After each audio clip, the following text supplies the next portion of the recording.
Hola compañeros, espero que para cuando estén escuchando este podcast ya estemos un poquito más cerca de las vacaciones y con menos tarea de pato. En este podcast vamos a hablar sobre la confidencialidad de datos, que se define como la protección contra la difusión y revelación de datos de la vida privada. Vamos a estar abordando diferentes puntos de este tema y en qué casos esta puede cambiar. Pero para esto es necesario primero que entendamos qué es el secreto profesional. Esta es la obligación ética que tenemos como médicos de no divulgar ni permitir que se conozca la información que directa o indirectamente obtengamos del paciente, ya sea en el momento de tener una consulta, de hospitalizarlo, etc. Y no solamente habla sobre la vida de la salud del paciente, sino también de su vida personal o de su familia. Y bueno, como introducción me gustaría empezar hablando un poco de la importancia que tiene este tema. Como sabemos, siempre nos están haciendo como hincapié, si se dan cuenta desde que entramos a la carrera, de la importancia que tiene que tener la confidencialidad de datos. Y no solamente por los fines legales que pudieran ser como de mayor importancia para nosotros o las consecuencias que pudiera tener si no los cumplimos, sino también ponernos a pensar como personas en cuanto a la ética, empatizar con el paciente y decir, bueno, sabemos demasiadas cosas del paciente, no solamente de su vida en cuanto a la salud, sino también su intimidad en asuntos de vida familiar, de en qué trabaja, su economía, sus relaciones religiosas y pues claro las sanitarias. Entonces, si se dan cuenta, desde que empezamos la carrera nos hacen que en la historia clínica tiene que ir hasta cuántas ventanas tiene su casa. Entonces, esa vulnerabilidad y toda la información que tenemos sobre un paciente, tenemos que saber respetarla y entender la importancia de la misma. Y bueno, sabemos que en la Carta de Derechos dice que el paciente pues tiene este derecho a que toda su información que le exprese al médico se tiene que manejar con estricta responsabilidad y que no se divulgue más que con la autorización expresa de su parte.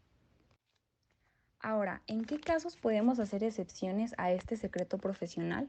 Existen ordenamientos legales que en ciertas circunstancias van a obligar al médico a revelar estos datos personales o alguna información sobre el paciente con el fin de prevenir riesgos de la salud o durante procedimientos que lleven a cabo autoridades judiciales o administrativas. Y bueno, la Ley General de Salud establece que si cuando la institución o el médico considere necesario difundir cierta información para poder prevenir y controlar estas enfermedades, se debe hacer, tales como pueden ser la fiebre amarilla, la peste, la cólera, o cuando se presenten en forma de brote o epidemia como puede ser una influenza viral, sarampión, paludismo, etc. Y bueno, otra de las excepciones sería cuando el médico está interviniendo como denunciante. A través de la recepción de toda la información que obtenemos del interrogatorio o por las características de las lesiones que está presentando en la consulta en la exploración física, nosotros podemos enfrentarnos con la certeza o sospecha de la existencia de un ilícito penal y poder denunciar al paciente. Ahora, cuando el médico interviene como testimonio y que es citado judicialmente para declarar como testigo, pues obviamente está obligado por la ley a comparecer en la forma establecida del ordenamiento en vigor y cómo ayuda a los representantes de la Administración de Justicia. Los llamados tienen sencillamente la obligación de decir la verdad de lo que se han preguntado si sepan, respondiendo con claridad y transparencia. Y esto pues es la obligación de acudir al llamamiento judicial y un claro ejemplo es el del doctor de medicina legal, el cual obligatoriamente tiene que ir a los juicios cuando se le llama para poder testificar sobre las características que se encuentra cuando hace la autopsia de los pacientes. Claro que en estos casos entran pacientes tanto ya fallecidos como en vida, en los que el jurado cree que nuestra información puede proporcionar algo de valor para el juicio. Y bueno, pues el secreto médico es un derecho para el paciente. En cuanto a la intervención del médico como perito, el Código Deontológico para la Profesión Médica establece que en el acto de testificar se limitará a exponer solo los hechos que en virtud de su condición como médico haya visto u oído y que sean relevantes para la causa. Tenemos que preservar el secreto médico hasta donde sea posible y solo revelar lo que sea exactamente necesario o que crean ustedes que sea necesario para poder resolver o llevar a cabo el acto judicial. No tenemos que decir información de más si no se nos está preguntando, ni agregar cosas que no son de relevancia. Y pues bueno, normalmente en estos casos los pacientes están ligados a algún delito, entonces suelen guardar datos sanitarios de todo tipo como pueden ser prácticas sexuales o hábitos tóxicos. Por lo tanto, de forma general puede afirmarse que no es adecuado entregar fotocopias de la historia clínica completa aunque el juez lo haga como una petición, ya que se deben transmitir exclusivamente aquellos datos que guarden relación en el hecho juzgado, manteniendo todas las reservas y datos que no son de relevancia para el caso. Y bueno, es importante mencionar el Código Nacional de Procedimientos Penales, el cual establece que es inadmisible el testimonio de los médicos, psicólogos o enfermeros, por el deber que tenemos de guardar el secreto de la información que no se debe divulgar de acuerdo con las leyes aplicables, a menos que los interesados los liberen de la responsabilidad de este deber. En cuanto a enfermedades de declaración obligatoria, tenemos enfermedades transmisibles que los médicos estamos obligados a notificar al centro de salud pública correspondiente por ser de especial importancia para la comunidad. Y algunos ejemplos de estos son el SIDA, la lepra y el paludismo. Y bueno, en los certificados de nacimiento de función va más allá de la confidencialidad de solo el paciente, sino de la persona que decide por él y por ella y de la importancia de los datos del mismo, puesto que en un recién nacido los datos en cuanto a la salud y su entorno van a ser indispensables para el desarrollo y crecimiento del mismo, ya que son factores que van a definir su vida. Asimismo, en un fallecido se debe hacer saber la causa de muerte y los familiares tienen ese derecho a saber tanto el proceso como todos los factores de su vida que pudieron llevarlo a la muerte, y así como legalmente se debe notificar. Y bueno, en este se regulan diferentes normas éticas, obligaciones que se debe tener como médico, pero en cuanto al tema, vamos a leer un poco sobre el de la confidencialidad, en el cual nos habla que callarás sobre las cosas que tengas conocimiento por el tratamiento de tus pacientes y hasta sobre cosas discretas que tú conozcas fuera de ese trato, y las guardarás para ti como un secreto sagrado. Y bueno, ahora hablaremos de la confidencialidad en la práctica médica, donde entra el juramento hipocrático, que se empezó a utilizar a partir del siglo XIX, ya que es un compromiso en las personas que estudian medicina. Este tiene un contenido de carácter ético porque orienta al médico en la práctica de su profesión. Y bueno, ahora estaremos mencionando algunos... Güey, ¿por qué digo algunos? ¡Qué verga! Y bueno, ahora les estaremos mencionando algunos de los códigos que son importantes para este tema, empezando por el Código de Ginebra. La Declaración de Ginebra es una de las políticas más antiguas de la Asociación Médica Mundial, la cual fue considerada como un reemplazo del juramento hipocrático antiguo. Esta nos habla sobre prometer solemnemente consagrar la vida al servicio de la humanidad, otorgar a mis maestros el respeto y la gratitud que merecen, ejercer mi profesión a conciencia y dignamente, velar ante todo por la salud de mi paciente, guardar y respetar los secretos confinados a mí incluso después del fallecimiento del paciente. Y bueno, hay una declaración que me llama mucho la atención, que es la Declaración de Lisboa, que se trata sobre la dignidad del paciente y el derecho de su vida privada, que obviamente siempre deben ser respetados durante la atención médica y la enseñanza de esta misma. Y pues esto toma varios puntos y se los voy a explicar. El primero es el derecho a la atención médica de buena calidad. Obviamente cuando vamos a atender a un paciente, de ser de buena calidad, tenemos que tener ese respeto hacia nuestro paciente sin discriminar, una atención apropiada obviamente, y pues tiene derecho a un tratamiento de seguimiento, un tratamiento que obviamente sea para él y que no le tome ningún problema. El segundo punto es el derecho a la libertad de elección. Pues claramente tú vas a un doctor y ves que este doctor pues tiene muy buenos estudios y sabe cómo manejar tu situación, pero luego alguien te recomienda a un doctor que dice de que, ¿sabes qué? Pues este doctor se me hizo maravilloso y te lo recomiendo mucho, y vas con este doctor y pues este doctor te explica como más a profundidad lo que es tu enfermedad o lo que es tu padecimiento que puedes tener en ese momento, y pues obviamente tú tienes toda la libertad de cambiar de doctor, de hospital, sin considerar si forma parte del sector público o privado. Y claro, pues como ya mencioné antes, el paciente tiene derecho a solicitar la opinión de otro médico en cualquier momento. Y el siguiente es el derecho a la autodeterminación. El paciente tiene derecho a la autodeterminación y a tomar decisiones libremente en relación a su persona. Obviamente el paciente va a estar siempre informado de los estudios, de los exámenes que se le vayan a hacer, pero si el paciente no se siente cómodo o dice, ¿sabes qué? Siento que este examen pues no me va a decir nada, y pues no, o sea, no.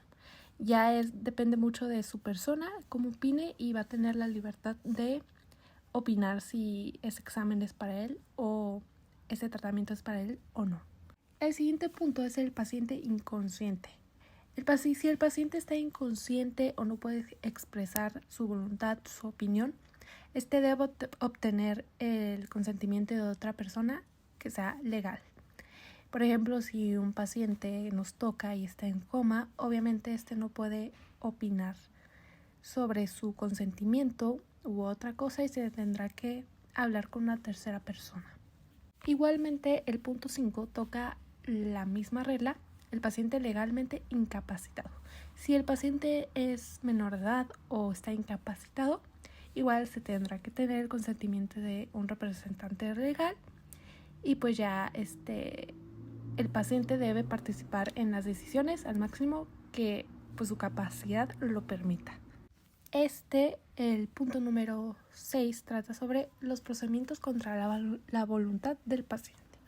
Obviamente hay procedimientos que claramente pueden ser muy necesarios para el paciente y hay pacientes que se pueden negar y decirte que, sabes, no, o sea, mi vida está en peligro o no me gusta ese procedimiento o no, pero pues si ese procedimiento es muy necesario, se hará.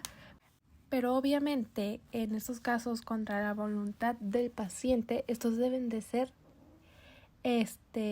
autorizados por la ley y pues obviamente conforme a los principios de ética médica. El siguiente punto es el derecho a la información. El paciente obviamente tiene derecho a saber cuál va a ser su procedimiento, cómo va a ser su procedimiento, cuáles son los riesgos y obviamente qué contiene su historia clínica y obviamente que esta no va a salir a terceras personas y solo lo va a saber el médico. Y el siguiente punto es derecho al secreto. Obviamente hay historias clínicas, hay muchas cosas que solo son información del paciente y son confidenciales. Y claramente pues esta información no se va a compartir con más gente y tampoco cuando el paciente ya haya fallecido, esa información no saldrá. El 9 es el derecho a la educación sobre la salud. Siempre se le va a informar al paciente sobre la enfermedad, el padecimiento que tenga en esos momentos y qué es lo que ocasiona. El 10 es algo que ya mencioné, es el derecho a la dignidad y a la vida privada del paciente y siempre va a ser respetada. Obviamente a todos nos gusta que cuando nos atienda un médico sea con respeto y que nos informen todo sobre el padecimiento y que respete la vida privada de cada uno de nosotros. Y por último, el punto número 11, que es el derecho a la asistencia religiosa.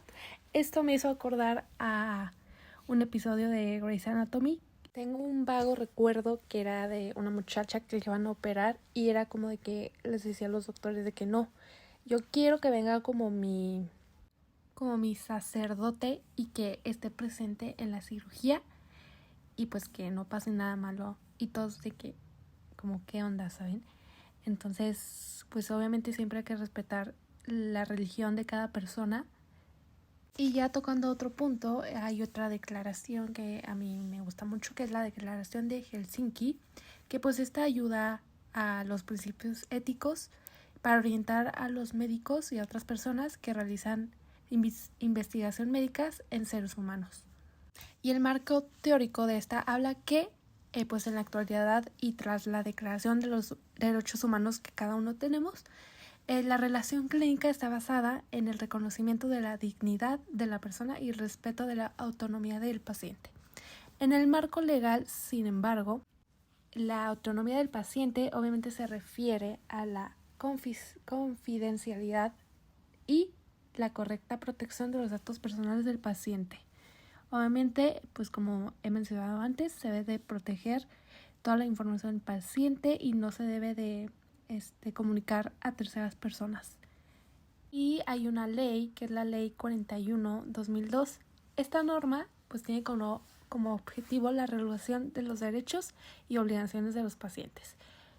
Y ya casi terminando, vamos a tocar el consentimiento informado del paciente. Creo que esto es más importante y lo que más me llama la atención.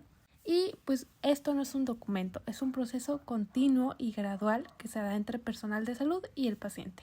Y obviamente hay un documento que se llena y lo llena el paciente, pero hay limitantes para revelar este tipo de información. Primero, que el paciente ya no quiera ese consentimiento informado y después que se trate de una situación de riesgo inmediato para la integridad física o psíquica del enfermo. El consentimiento informado tiene sus partes y pues es el derecho a la información y libertad de elección que antes ya he informado y de lo que he hablado. Y pues claro, hay una larga lista donde se requiere el consentimiento informado, por ejemplo la hospitalización en pacientes psiquiátricos, intervención quirúrgica, procedimientos de control de fertilidad, que a mí se me hace súper importante, procedimientos invasivos, procedimientos que produzcan dolor físico o emocional. Y obviamente hay situaciones en que se debe actuar sin el consentimiento informado. Si así lo dictaminó un juez, en el caso de que el paciente renuncie a la información sobre el proceso asistencial y cuando el paciente no se encuentre capacitado para tomar esas decisiones. Y pues esto ha sido todo por mi parte. Y bueno, con esto concluimos el podcast. Muchas gracias por escuchar.